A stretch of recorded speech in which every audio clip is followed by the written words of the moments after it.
Joffrey, Renly, Robb Stark are all thieves. They'll bend the knee or I'll destroy them. Hello everyone and welcome back to the Citadel with me, Grand Maester Stitch, where we return to the Knights of Andalia and King Florian Sevenstar, the first of his name. In the last episode not a lot happened, like, expansion-wise or anything like that, but it was quite a funny episode. Of course, we had all the drunken jousting, we had many children being born, we had Florian ripping on poor Ronald Highstar again. First he shagged his mother, now he's shagging his wife, and had a bastard with both of them, which is absolutely hilarious. But then we did have some trueborn children as well, so that takes Florian up to 1, 2, 3, 4, 5, 6, 7, 8, 9 children, which is absolutely insane, to be honest. He's not probably going to get to Enger the second levels, and again, if he lives a lot longer than Enger the second, who knows, but we will unpause straight away. Let's see what's happening. Upon her death, Taylor of Longtable has cashed out of as being a shareholder of the bank. That's fine. We do currently have the gates being closed as there is winter fever. An old wound is aggravating and painful. Gains the trait infection. Can we seek out our maester to try and help us with that? It doesn't look like we can. Hopefully it doesn't affect our health too much. Health -2. That's not good. We don't really want to be having stuff like that. Can we ask our maester if he can do anything? Can we seek him out for treatment? Not at the moment. Trial of the Seven down south. Lord Paramount of the Reach had a... What was it about? The Seven judged them in... Okay, whatever. I'm not sure what it was all about. Nothing too exciting. We are being raided by some Orkmont raiders, which is fine. Lady Vaith, whatever, died. Doesn't really affect us. I think the Iron Throne was mainly back at peace now, wasn't it? We've obviously got the Errand Stars down in the Stormlands now, which is extremely interesting. Lord Titus of the Stormlands, his son. Lord Paramount, Patron Gardener, and his champions have been defeated, and so presumably proving their guilt before the gods. Okay, that's interesting. What's going to happen down in the Reach now? We have Lady Paramount, Eldara of the Reach, a club-footed 4-year-old. Now, that is interesting. He was beheaded on the orders of Jaime of the South, so the Gardeners are kicking off, it would seem. That's good. It's good for us. I still don't think we can go to war with the North just yet, can we? No, we've still... Oh, wow. That's a very long truce. I don't really want to... Ugh, that's very annoying. Stuff going on in the Islands, that's fine. So we have got a long time before we can go to war. So maybe if we can get all of our claims, we can just go in and finish off the conquest of the North, which would be nice. Finish that off in one go. We just had a load of money come into our account as well from somewhere. Fearmore Greystog has had Weirwood Bow added to his treasury. Okay, Fearmore the Fat of the Grey Cliffs. Fat homosexual, of course, because why wouldn't he be? If you're fat, you have to be gay. That's how it works in Andalia. Or if you're gay, you have to be fat. No fin gays. No fin gays in Andalia. No fat straight people either, apparently. Right, let's just forward along. Get time churning along, see what we can do. And your grace, I've sometime now been in the employ of Lord Lucas, but I seek a higher station. Wow. Okay, you're a skilled steward with 21 stewardship. Samuel Blackwood. Yeah, I'm going to accept that. We need people like you. Rayella has arrived at your court. Who are you? Probably his wife, isn't it? Yes. And a son was born to Sir Harsley Seymour and a Lancer named Garemy Seymour. Nothing overly special about him, but that's cool that line continued. So Enger Seymour now has a great-grandchild.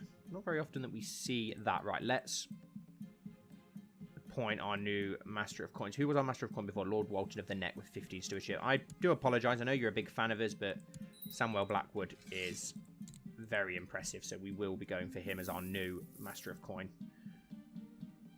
Is there anything else we can manhold? Oh god, disband House God. There's not a lot that we can do at present. We're just enjoying moments of peace and seeing what crazy things go on throughout the realm, I suppose. It's so annoying that we can't move on the north. Hopefully some sort of civil war or something will kick off in the north so that we can press our claims. Benjamin Cassell died at the age of 72 in the dungeons of Lord Jojen Redguard of Goldgrass. So his new heir... Well, they've still got them in imprisoned, which is quite annoying. Got Lord Redguard here. Can we not? No, we can't get involved. I don't know why he's still got them imprisoned after so long. Special actions.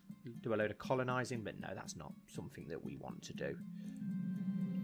I wonder if we can actually improve any of our obligations or authorities in with our laws. I'm not sure if we can. We can in the Vale, in Andalia. The Crown Lords of the Kingdom of Mantivale apply in Andalia, so we do it through there, don't we? Yeah, I remember now. So we can't go for max Crown Authority. Yeah, we can't change anything at the moment. But that's fine. We've got pretty good Realm Authority. It would be nice to max it out. It'd be really good to be able to do that before we die. Lord Lucas Blackwood had the Red Book added to their treasury. Okay. Lord Lucas has inherited Castle of Muddy Hall. Okay. Nothing overly exciting. Do we still have the Crown Loyalist faction? Wow. Gets better and better with every passing episode. Everybody loves good old King Florian. Everybody loves Florian. How are the South looking manpower-wise now? 178,000. So not as good as they were. Do they still have the gardeners in control there? Yes, they do. Who is this down here? Lord of Blackhaven. Captain Rawman the Generous of the Hedge Knights. Okay, that's interesting. And everyone else is as they were, really, in the south for who controls what. And Andalia is at a state of war. Whoa, hang on a minute. Oh. Andalia is at a state of war. Should we send ravens to the Great Lords? Of course, they will honour their obligations. May your years be short and miserable. This is a formal declaration of war. Our enemies shall meet on the field of battle. King Jaime, the Sage Lion. Okay, so what is this war for? Claim on High Oak. Okay, they're going to have a lot of manpower, aren't they? We're going to need all of our manpower. We are going to get attacked straight away there. Can we? Oh, it's only by 200 men, though. Right. Move up into...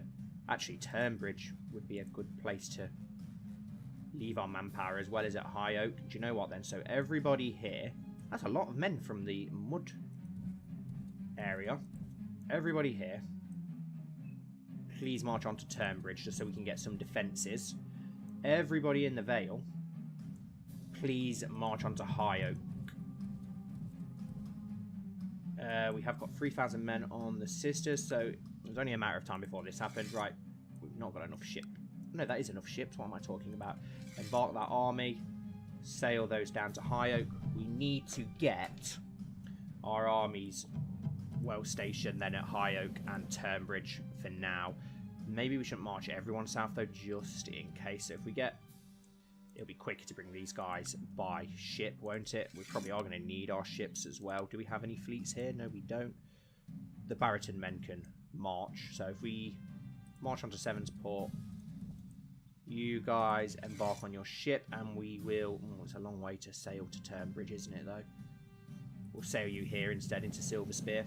We've got our Sevensport hosts, that's fine. Everybody else march onto Sevensport as well.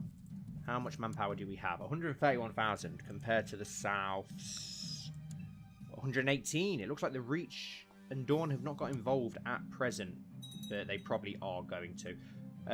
Has joined... Okay, yeah, so the Dornish have...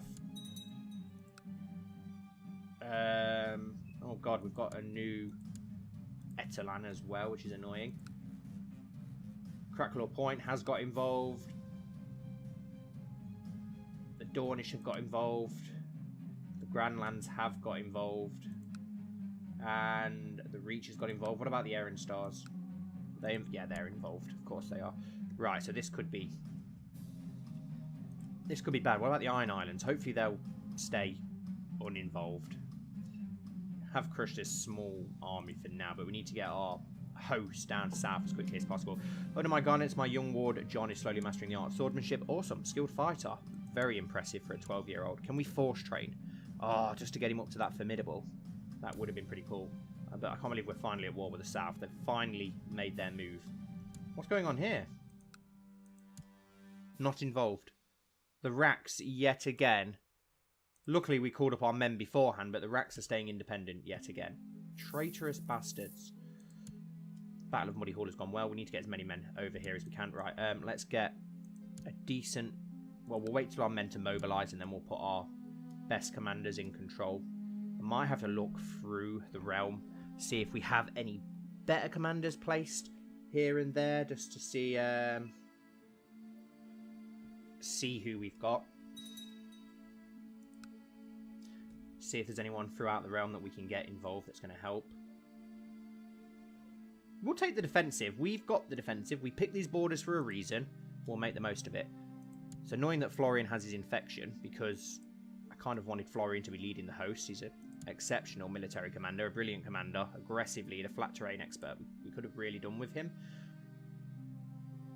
Our men are mobilising though, which is good. Do you know what? We could probably do with calling up all of our northern fleets that we've got. Did we call up all of the sister fleets? I think we did. We need to get them to Sevenstar. It's going to be quicker if we bring the host by sea. So we will call up our Greystark, which is nowhere near enough ships, so they are going to have to... Then again, march to there. Let's bring the fleet up. We're going to need those fleets. Let's go and get the Greyhold men, because that is a huge, huge amount of manpower that we don't want to lose out on. Let's get the Corbury fleet called up as well, as we know that's quite big. Can we get the... We don't have a fleet for the Fingers, apparently. Do the Cold Waters have a fleet? 76 ships. Not bad. Let's send those to Sevensport. Can you guys just go to here for now, actually, and we'll get you to come by sea. How many fleets do we have here? You may as well march to... Oh, no, you may as well just march straight to High Oak then, haven't you? Our Royce host... Well, ships. Let's... Where is this Royce host going? If you just march to there for now. You stay there as well. Let's march. Let's sail these fleets here to pick up the Royce host, just so we can sail them. It's going to be quicker to sail them down, isn't it? Make the most of it. Have we got the Sea Guard fleet as well? 110 ships. More than expected. But you may as well march down. Let's sail this... Where should we sail this fleet to? We'll sail it to Silver Spear with that, just so we've got a fleet down the western and eastern sides of Westeros. 12,000 men. Perfect. These ships are coming to pick up the Greystarks. Rack's causing us a lot of problems here, because obviously there's a huge amount of manpower here in the Warrior's Way and the Warrior's Watch and stuff that we're not now going to be able to utilise fully, because Morribold is such a cunt. So that is annoying. We could have got at least 10 to 15,000 men from here if it wasn't for that. Where are those other ships? There, they're on the way. They're on the way. That's good. That's good. Okay, so how are our men utilising now? What is the supply limit in Turnbridge? 25,000. That's not too bad. Okay, Random Bloom died of depression. Our men are starting to get into positions as well. Right, here we go. We've got 9,000 men here. There are 300 coming from Upcliff. We'll get them to come there. We may as well wait for those to arrive. Where are you going? Do you know what? It probably... no, it'd be quicker for you just to march now, wouldn't it? What about you guys? Yeah, to Hearthome. We've got 106 ships here to come and fetch you guys. Yeah, you're going to Hearthome as well. That's fine. Perfect. We'll wait for those 300 men to arrive before we... Oh, wow, and that's 13,000 men who are attacking the High Hope land already. Can we dock those men there? Oh, God, 13,000. That is a lot of... Oh, shit. We've not got that. I don't know if the reinforcements are going to arrive in time. And if they don't arrive on time and they come staggered, they're going to get slaughtered. So we just sacrifice this 2,000 and get the others to... No, they're already near enough in High Oak. We're just going to have to hope that they can all get there on time. Then we have got... Do you know what? We're going to have to bring this Royce host now. We'll come back for those 300 as soon as possible. Right, 21,000 men now in Sevensport. Let's merge the fleets together if we can. Get them all in Sevensport. They're on the way. Perfect. These Greystark men can now get onto this fleet, merge together, sail on to Sevensport. We need to make sure we can get our men south quick enough. 3,000 here now. Let's get some commanders in control here, even though it's only 2,000. Let's go for Daenerys Royce. Guy Mudd, very decent commander. And Adam Redguard.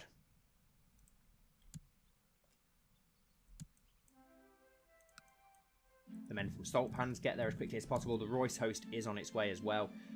Hopefully, these reinforcements get there quick enough that we can repel that Lannister host. 300 Lannisters there.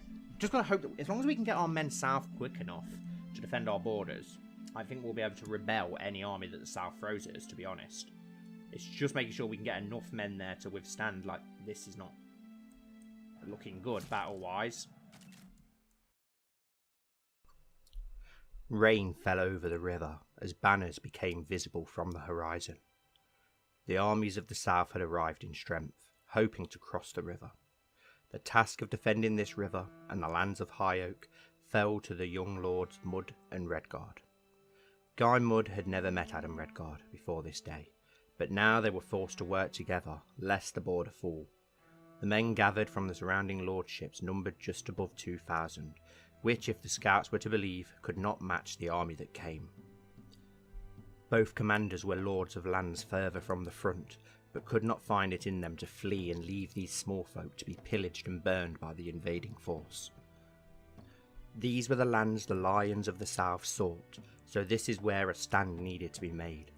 Although there was not enough time to gather a larger force, there was time to plan for the coming of the enemy. The two commanders discussed, and any method available to gain an advantage would be used. First, they would guard by the river crossing, where the Lannisters would be likely to cross. Bridges would be destroyed and any rafts would be showered with arrows. Wooden stakes were sharpened and planted in the riverbeds to slow the advance of the enemy and their knights. Once the battle was to start, a wave of despair flooded the defending force, as they saw the sheer number of invaders.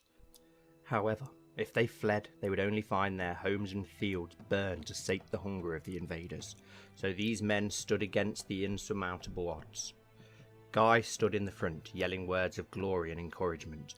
Much of it was lies, but ones that they needed to hear in order to fight harder.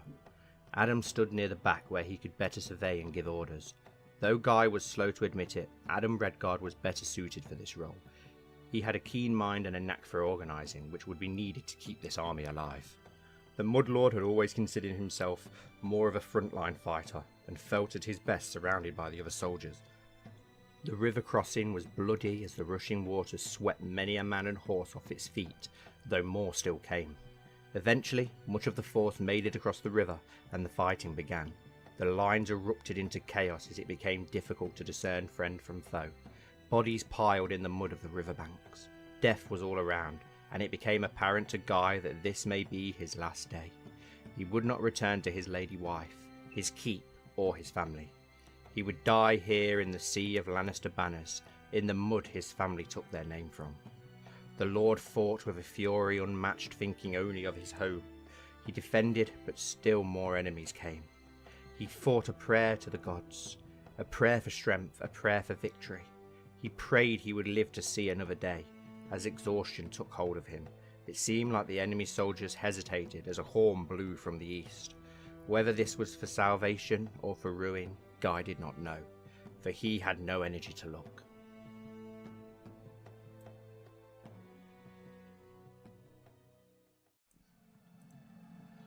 But we do have the reinforcements on their way.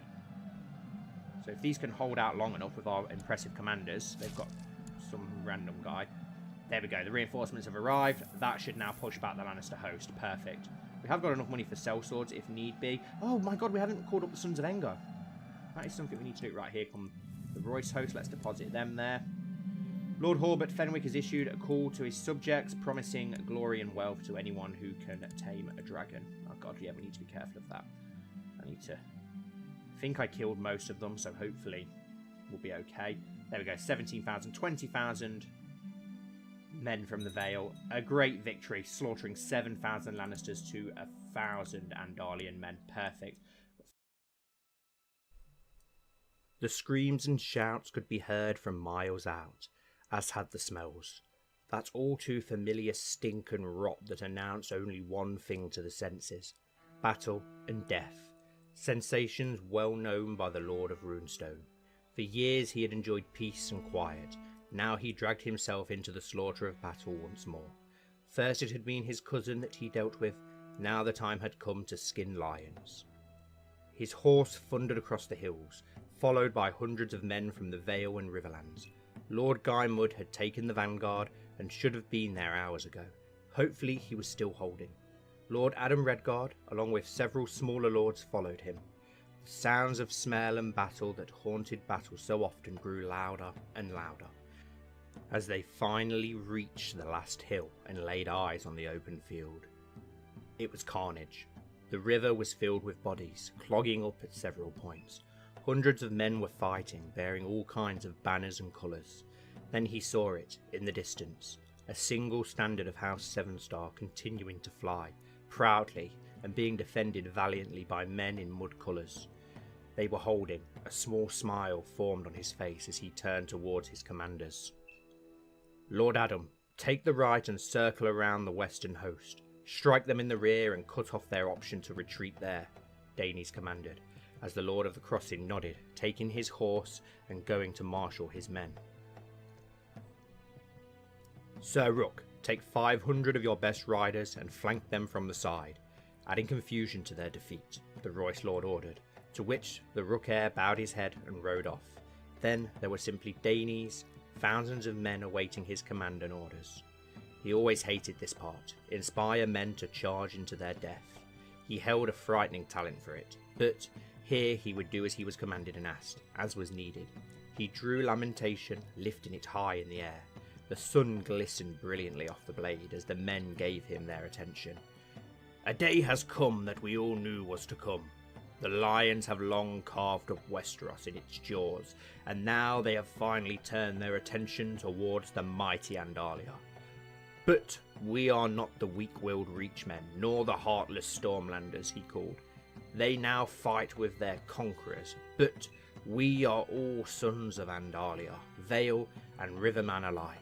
We are all sons of the same kingdom, for we do what they do not. We remember," he shouted, raising his blade. The men remained silent, confused as to what he meant. "We remember the Sevenstars freeing the Vale from the tyrannical grips of the Arryns and Danes Corpory. We remember them cleansing the lands of the Ironborn Plague. We remember the stories of Stefan Roseheart, Lister Sevenstar, and Edric Firehand. We remember the sons of Seymour and the sons of Aengar. We remember what they forget," he called out, as more men shouted in approval. "They forget who conquered, subjugated, and humiliated them. Today we write our own legend. Today you enter the stories of all the great heroes of Andalia. They will remember you. They will sing about you and tell your tales. They have forgotten the strength of this kingdom. Let us remind them," he screamed. Hundreds of voices roared in approval as Danes turned his horse. Taking a deep breath, he lowered his sword and charged.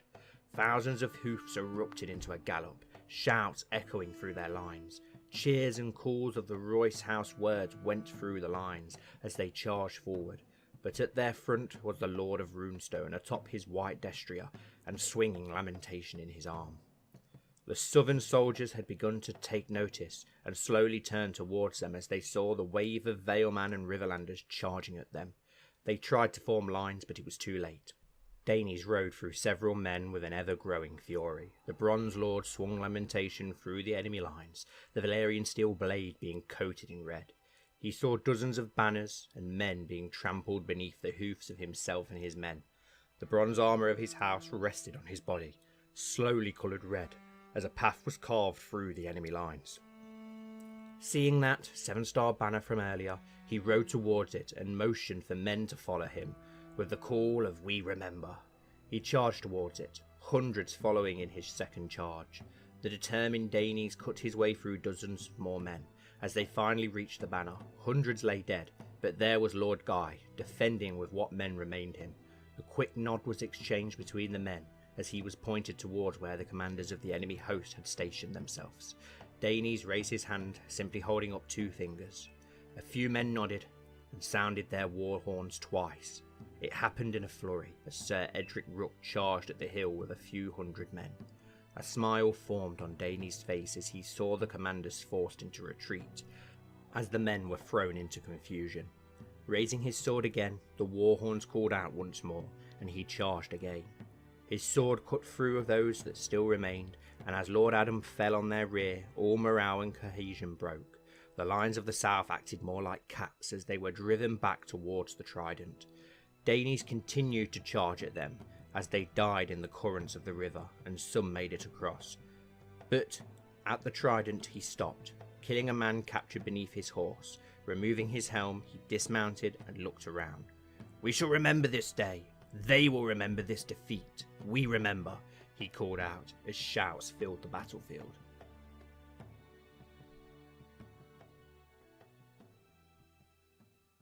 "402 ships here, which we will sail up to Sevenstar. Oh my god, 510 ships there. We have got an insanely big fleet. Let's sail these guys down as well. These 300 men are just going to have to... They're just going to have to walk down now, aren't they? They're almost there. We've got 17,000 here. Let's get someone in control of this then. Let's go for Lord Belmont. Lord Turnbridge, considering it is his castle. Is that all of our commanders? Bit shit. Who have we not used yet? Brandon Stark. Let's get Brandon Stark in there then. Our northern host is still... Oh, okay. Is this the Cracklaw Point army? It appears it is. We've got 30,000 men right here. Old Castle, what's the supply limit? Only 24. So let's split this in half. Let's send 19,000 just to destroy the crabmen. Still waiting for these stragglers from the very north. Oh, is that Lancer army not moving? Okay. Let's take the fleet there to pick those up. By the time they get there, it's going to be quite some time past. We are 5% up, though, on the victory now, which is great. Just waiting for those 19 to go and repel that Cracklaw Point host, which will be an easy victory. There we go. 23,000 men now in High Oak, which has a supply limit of 33,000. Willowwood should have a good supply limit, 38,000. So let's send this second host. We'll let those go there. These 9,000 can go to... Yeah, the 9,000 can go there. That'll be just about the supply limit. These 300 go to Willowwood. Decent supply limit in Willowwood. And we've got this fleet here, which will sail down. This fleet here can... Oh, they're going north, aren't they? Yes, of course. 21,000 men here. They should be okay. And of course, we've still got the main 7-star host to bring south, which is hugely impressive. We've got about 40-something thousand men up here. Lady Corella of the Rills has inherited the Rills after her father, Bowen the Just, died comatose in bed. We need to do something about this after the war, because this is getting ridiculous in every war now.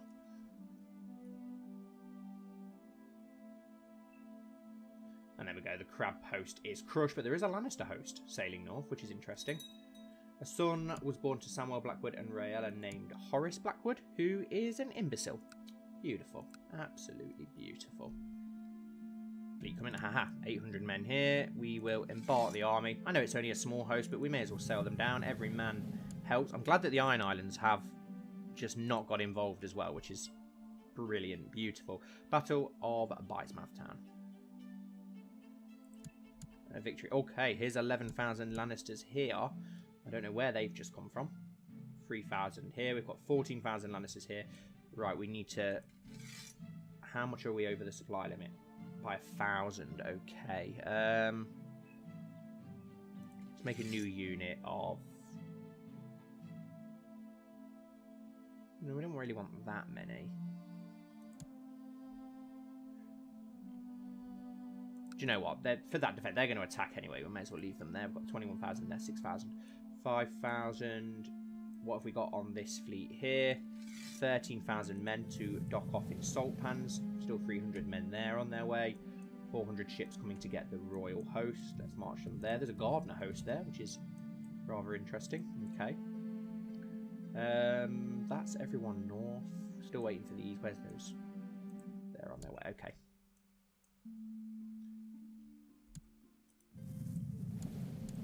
I don't really want to leave Turnbridge, but I feel like we should attack that. No, we'll stay in our border.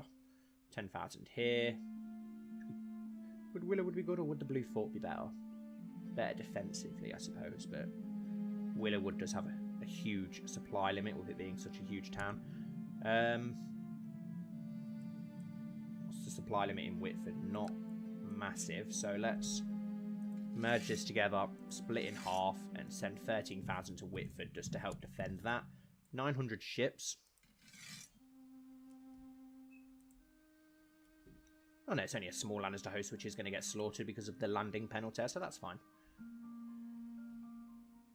Wow, that is a huge Lannister host which is now making its... Oh no, it's going back south. Okay, that's fine. Got our 13,000 here in Salt Pans. Let's go on to Willowwood. You should be marching on to Willowwood as well, and we won't go over the supply limit, which is good. Where else could we land this host? Where has got a good supply limit? Seaguard, wow, 44,000, but that would mean coming over the continent. Mud, 49,000. Blue Fork, 30,000. Salt Pans, what's Salt Pans? Supply limit of 42,000, so we could come and land the main host in Salt Pans, but do we leave a host in the north? My ward John is modest and humble, never showing off or bragging. Quietly encourage John, humble trait.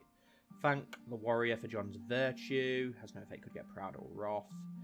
That's no way to go ahead. Right, humble. Humble's a decent trait. Yeah, we'll go for humble. He becomes humble. Very decent future lord there by the looks of things, which is good. And Zaragana Shycross is now known as the Just. Another Shycross with only one leg. Oh yeah, the Sons of Engar. I forgot to employ them, didn't I? The Sons of Engar. Let's hire those. Bolster our army a little bit more. Let's embark all those on the ships. We'll wait for the stragglers. We can bring men north if need be afterwards. We've got a huge fleet that we can make the most of, so that's fine.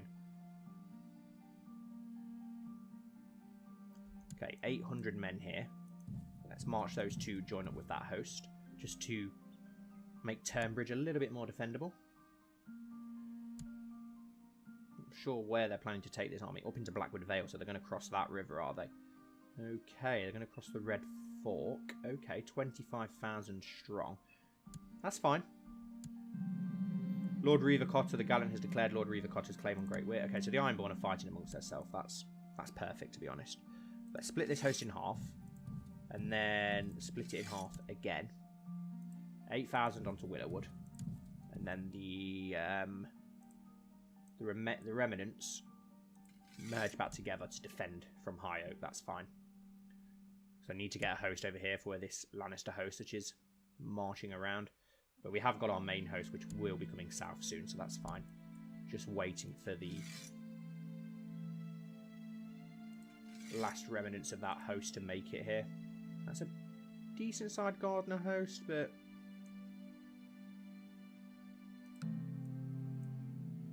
probably going to have to leave those behind. We'll come back for them. Let's get these men down here. We need these men down here, really, don't we? Do you know what? We'll land here and we'll split the host and march either side. It's probably a good idea. What's the supply limit in Greywater Watch? 17,000. Ouch. Yeah, we're going to have to come here and split the host with our landing. Else it's going to cost us an extortionate amount.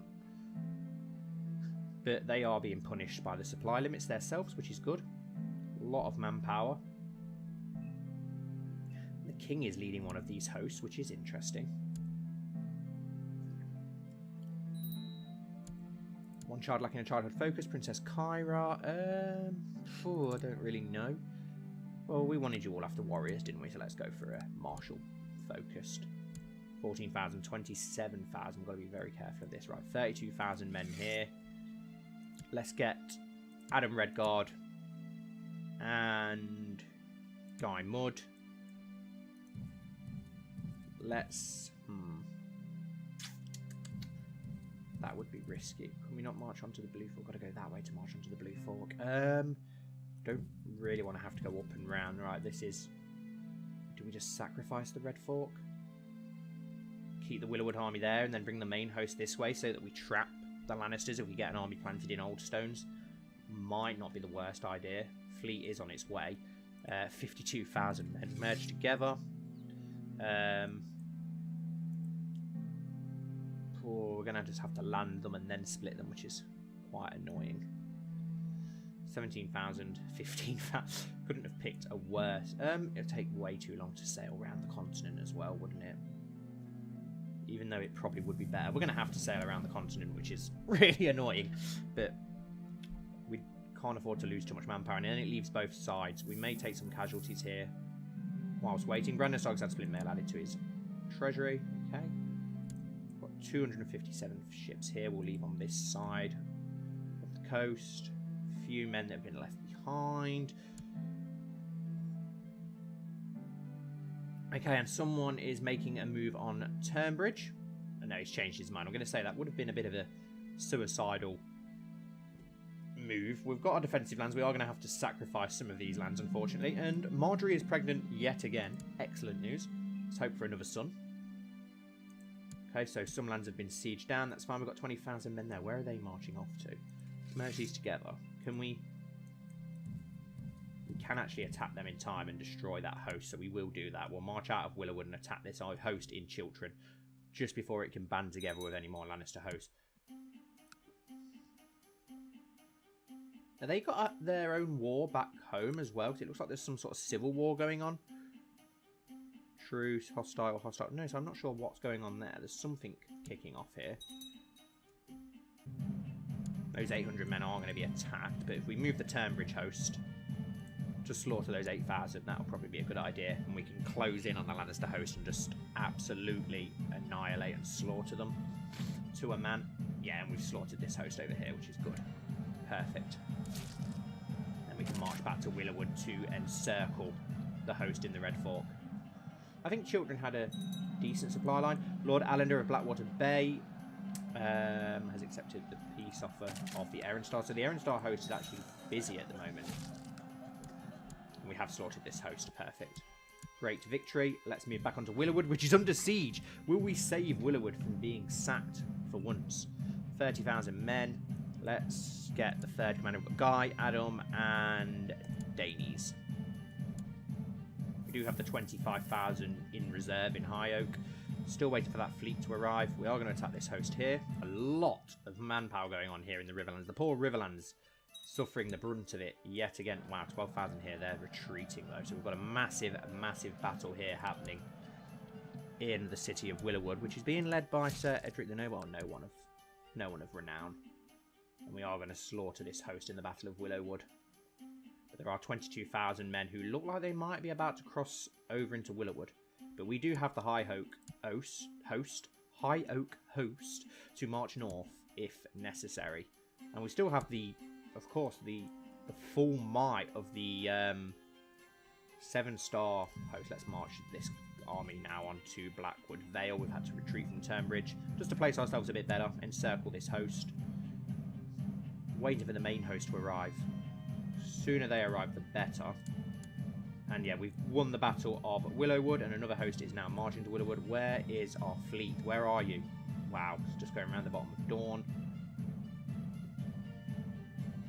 We could attack Castle Rock, but Castle Rock is just insanely strong, isn't it?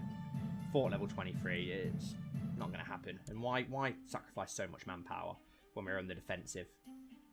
And we're being attacked by another host, the second Battle of Willowwood, which could be a bit closer. But it looks like we are going to see it out, which is perfect. Norrin Steelheart died of an infected wound.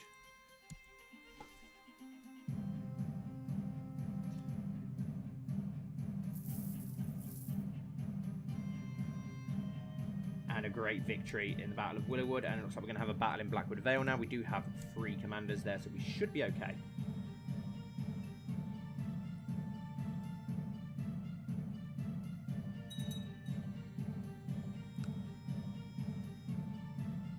Battle is over again. The second Battle of Willowwood was a great success. We're going to have a Battle of Blackwood Vale soon. Turnbridge is now under siege. but our main host is coming. But we will end this episode here in the heat of battle, in the heat of war, and we can carry it on in the next episode. Very exciting. We've been waiting for this moment for a long time for the South of Andalia to engage in conflict, and this is why I wanted these borders. As it's proven, it has helped so far, not to jinx it. It has been a huge success with these borders, and it looks like Andalia is pretty impregnable by coming through the Riverland, so that has worked perfectly. Thank you all so much for watching, as always, guys. I hope that you've enjoyed. If so, please don't forget to leave a like and comment down below and subscribe to the channel if you haven't already. I would really appreciate it, and I'll see you all very soon for the next episode of the Knights of Andalia.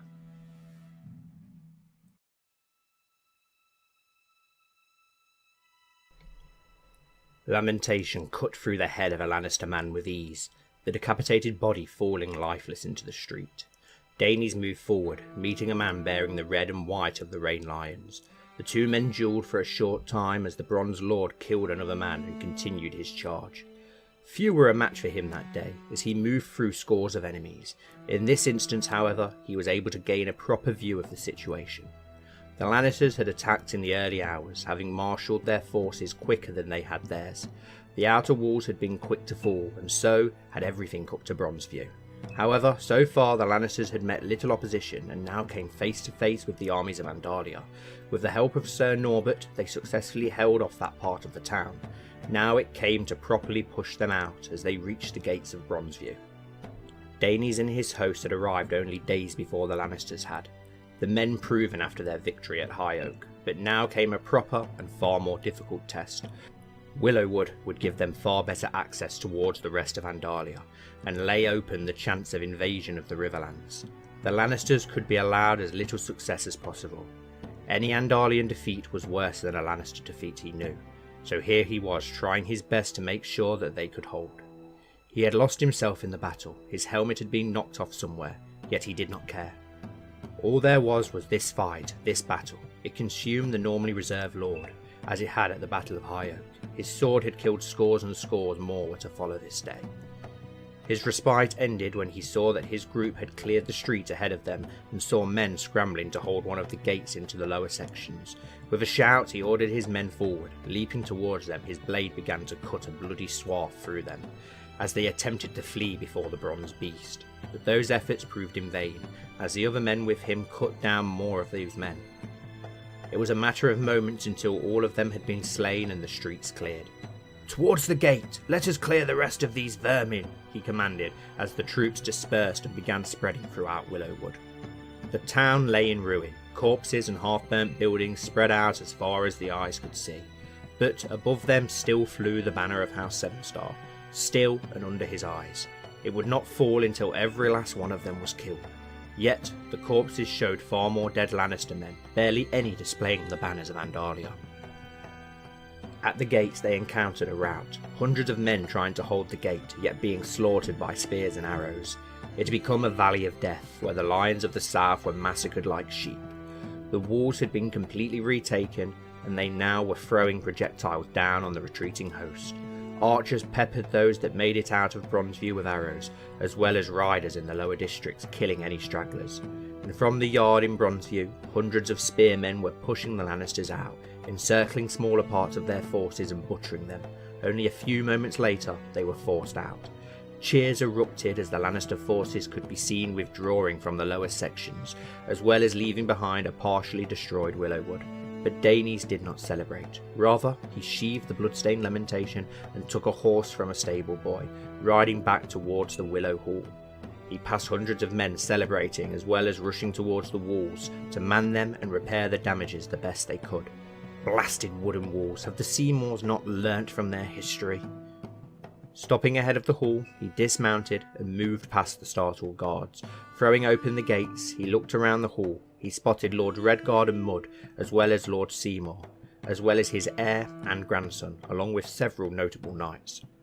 "Lord Royce, you fought valiantly, I heard," spoke Sir Pyron as he began to look up. "I have heard of your valour before, but His voice trailed off suddenly, seeming shocked. The rest of the room all seemed to stare at the Bronze Lord, who answered with an irritated look. "What is it with you lot?" he asked, and took several steps forward.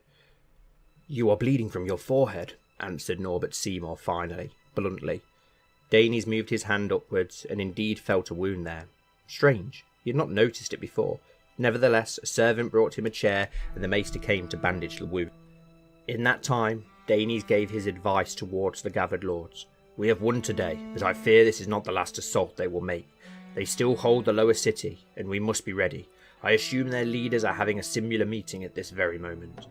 Adam Redguard was the first to answer. We will all be ready then. We saw how much of a toll it took for them to take the upper parts of the city. It will be our chance to beat their host and weaken any of their further efforts. A murmur of agreement spread through the halls. I give you the full support of the garrison, Lord Royce, said Sir Norbert Seymour. The king placed you in command of the forces, and I trust in his judgment. It was then that the reserved yet wizened and experienced Lord Edgar Seymour raised his voice. My brother supports you. That also means my support. So I ask, what is your plan for this battle, Lord Royce? The Bronze Lord motioned the maester away after a bandage had been applied, not much caring for anything else. The gates are still weak, and we will use that. It is the easiest for them to take, and it will make it a nightmare for them to take any of them. I suggest we use a majority of our forces at the gates, creating walls of spearmen, and filling the walls with archers to pester any of their remaining forces. The rest of the walls will fill minimally, but they will have war horns to call for aid. The streets will be filled with smaller groups of men on horse that will travel together and reinforce any parts of the wall that require it. How long can we last such a siege? The Lannisters are certain to make leeway at some point. If they figure out your clever plan, asked Lord Mudd, challenging the idea of Lord Royce. I had come to the same issue. However, we still control the postern gates. Lord Redguard, you will take 2,000 men with you, out of the gates and encircle the Lannister host, making the city their slaughterhouse, answered Danes with a grim smile. Sir Norbert, Sir Edric, you will both gather 200 men to charge at the gate once Lord Mudd is on them. We shall use that charge to spill into the lower city and take it back. Murmurs of approval and agreement went through the hall until the aged Seymour Lord raised his voice. Then go, Lord Royce. We have not a moment to waste, he commanded. He dipped his head and left the room, followed by the commanders all spreading to gather their men and follow through the orders. Danes had taken command of the main gate into Bronzeview, having taken up a place in the front line. Someone had returned his helmet to him, and it felt good to wear it once more. As the men awaited the arrival of the opposing host, the final preparations had been made, and now they waited. The gate had been closed again, but he knew it would not hold for long. Then they heard the shouts and the archers loosing their arrows, again and again. Whatever comes through that gate will not make it past us, he called, pulling out lamentation. The gate began to thump as they tried to get it open. Today we will make them suffer. We will send a message to that cub that calls himself king. It crashed against the gate again and again. Show no fear, we shall crush them. The gate flew open. For Andalia! Lannister men rushed in their droves, the Royce Lord throwing an axe and hitting a man square in his jaw. They charged forward against spears and shields, bodies falling by the dozen. The bronze beast swung his sword like a madman, yet with skill and precision. One man fell at his blade, and then the next. Scores were to fall, as the first few spears began to splinter and were dropped in favour of swords. Even though they had killed dozens already, the force seemed unrelenting. More and more rushed forward, wanting to break through and take this castle, but no man of Andalia broke, each fighting with deadly skill and precision. For every Andalian slain, another man took his place at the front line, and a dozen Lannisters were slain in return. And from the walls came the hail of arrows, boulders and oil. The line did not move, and that was good. They would kill them as long as they kept coming. The Royce Lord himself leapt forward, swinging his blade and making his way through a small score of enemies, and creating a wedge into their front line. More men followed, and soon enough they were beginning to push them out. Some of the smaller patrols had come to join them, and now they had enough to begin to gain ground. Danes fought with unrelenting fury, making his way through all the men that he could. One man locked him in a short duel, only for the Royce to cut through the other man's blade and dig it halfway into the chest of his enemy. His plan was working well, too well almost, for it took him far too long to hear the approaching war horns. With shouts and commands, he ordered his men back and into a false retreat. The Lannisters were confused for a moment until the forces of Sir Norbert rode through the gates and broke them fully. With cheers and shouts, Danes led his men through the gate, killing those that stood before them, and only now did he see how well his plan had worked. The forces of House Mud were tearing through the back line and reserve of House Lannister, while the southern forces were being pushed back at every gate and chased out of the city. Daenys charged forward, throwing himself at another small force of the south. He led his men with eagerness as the Andalian men spilled out of Bronzeview and carved their way through the streets. He faced several smaller forces, but none were able to stand in the way of the force of the Royce men. The Bronze Beast they called Daenys, and here that name proved true, as he tore through the lines of men and led every assault himself, butchering them with a brutal efficiency, and much to his own surprise, he enjoyed this savage act. They had cleared another street when he saw the final men gathering in the Bentwood for a final stand. "Do you see them? They are scared. Now is our chance to break them. So come with me and let us make them never forget the name Royce." Cheers erupted and the war band moved into Bentwood, as other forces moved into the remaining Lannister host that had not fled yet. Daenys charged at the Lannister men with eager anticipation, raising lamentation. He could see how scared the first man ahead of him truly was, his sword slashing at his throat and feeling him. The next sparred with him shortly, before he too was felled by the fury of the Lord of Runestone. All around him the lines of the south were being slaughtered as he sought only one thing. Daenys desired his vengeance like all of the men of Andalia for what the south had dared to do, carving his way only forward and through the lines that stood before him. "We remember," came the shout from him over and over, a battle cry and his house words. But then none remained, he realised. They had all fled, surrendered, or mostly been killed. Lifting his visor, he looked at the hundreds of dead that his forces now were walking over, and the terrified men now throwing down their swords. He removed his helm, shouting in celebration. They had won again, and Daenys had his vengeance.